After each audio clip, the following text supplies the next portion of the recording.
Chaque jour, Charles et Carole vous présentent la leçon de l'école du sabbat.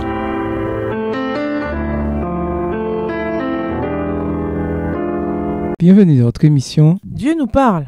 Sur de mercredi, Dieu parmi son peuple. Suivant la direction de la présence de Dieu dans la nuit, les Israélites faisaient des arrêts dans leur voyage vers la terre promise, installaient le tabernacle, puis les tribus plantaient leurs tentes tout autour, 3 tribus de chaque côté. La présence de Dieu descendait alors dans le lieu très saint et prenait ses quartiers au milieu de son peuple. Il y avait une tribu dominante de chaque côté du tabernacle, d'après Nombre 2, lesquels. Lisons le Nombre 2, le verset 3 pour l'Est, Nombre 2, le verset 10 pour le Sud, Nombre 2, le verset 18 pour l'Ouest et Nombre 2, le verset 25 pour le Nord. Nombre 2, verset 3. À l'Orient, le camp de Juda avec sa bannière et avec ses corps d'armée, là camperont le prince des fils de Juda, Nashrum, fils d'Aminadab. Nombre 2, le verset 10. Au midi, le camp de Ruben avec sa bannière et avec ses corps d'armée, là camperont le prince des fils de Ruben, Élitsur, fils de Shedéur. Nombre 2, verset 18. À l'Occident, le camp d'Éphraïm avec sa bannière et avec ses corps d'armée. Là camperont le prince des fils d'Éphraïm, Élishama, fils d'Amihud.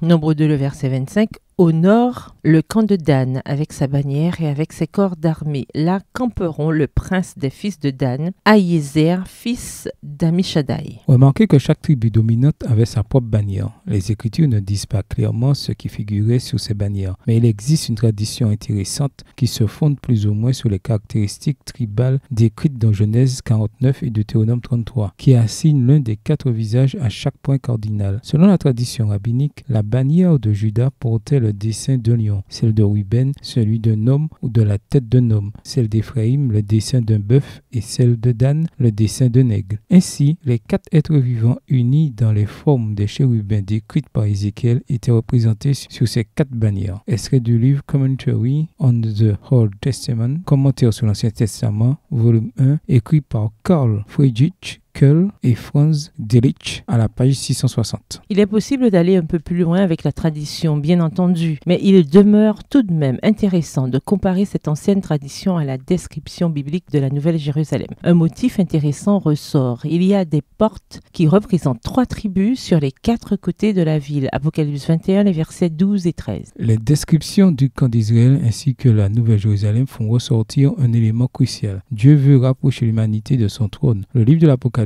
nous apprend que le Seigneur Dieu, le Tout-Puissant et l'Agneau en sont le temple. Apocalypse 21, verset 22, version Darby. Bien sûr, nous ne vivons pas dans le camp d'Israël, mais de quelle manière pouvons-nous, dans nos vies, aujourd'hui, nous rapprocher de la présence de Dieu? Au revoir. Et à demain si Dieu veut. Dieu nous parle. Chaque jour, Charles et Carole vous présentent la leçon de l'école du sabbat.